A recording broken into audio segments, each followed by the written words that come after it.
Hey folks, Alex McMahon here of Evolve Nutritional Therapy. This is going to be the second video in our series on 9 tips for structuring a successful diet.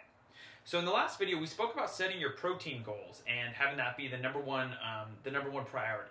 So now we're going to be turning our attention to both fats and carbohydrates and taking a closer look at which of those you like more and which one you should be having more or less of based on the approach that you choose.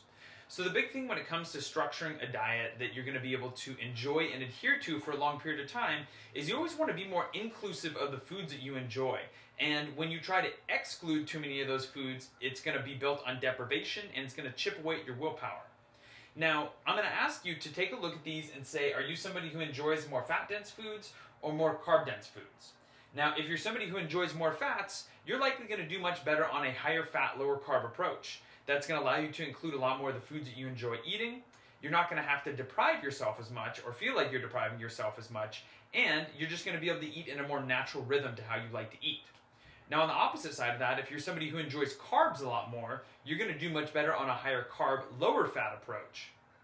If you're somebody who likes a more moderate approach to it all, you can split your carbs and your fats right down the middle, but you're just going to get a little bit less of each one of them. The biggest thing is you want to build your diet on something that you can actually enjoy and something that you can adhere to.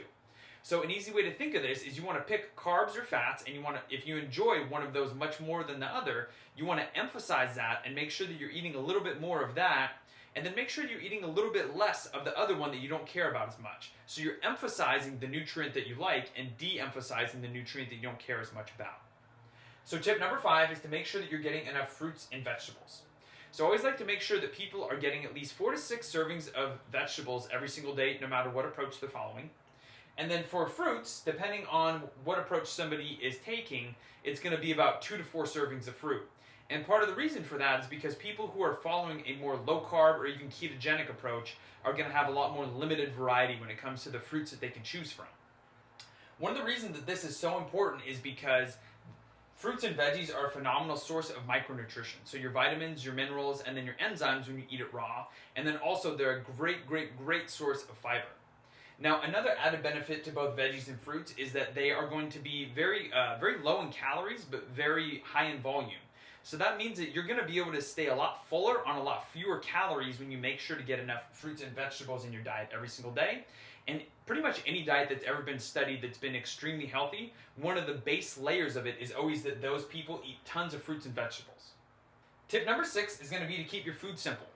Now, part of the reason why this is important is because it's going to allow you to avoid food-related decision fatigue. Now, we only have a limited amount of willpower every single day.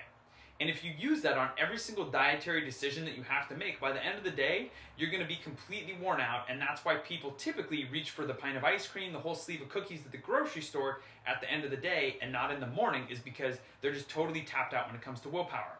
So when you keep food simple and you have a few easy go-to meals, it allows you to have something that you know that you can eat, that you know that you will enjoy after a long day. And it also removes you from having to think about what you're going to eat. You already know because it's already there. It's just one of your easy go-to meals. Another big thing about keeping food simple is it's going to reduce the hyperpalatability of those foods. Now, the hyperpalatability means it's going to hit on the reward center of your brain, which typically drives a lot of people to overeat. When you keep your foods much simpler, it's going to have less of a propensity to stimulate that reward center in your brain and to drive that overeating. Lastly, when you keep food simple, it's going to be much easier for you to gauge how much you're actually eating. So one of the big things is that when you get huge mixed meals that have a ton of foods added in together and you don't know how much of each of those you're having, it's going to be very difficult to track the amount of calories and the amount of macronutrients that you're getting from each food because you actually have no idea of how much of each you're getting throughout the day. By keeping your food simple, you're going to reduce food-related decision fatigue.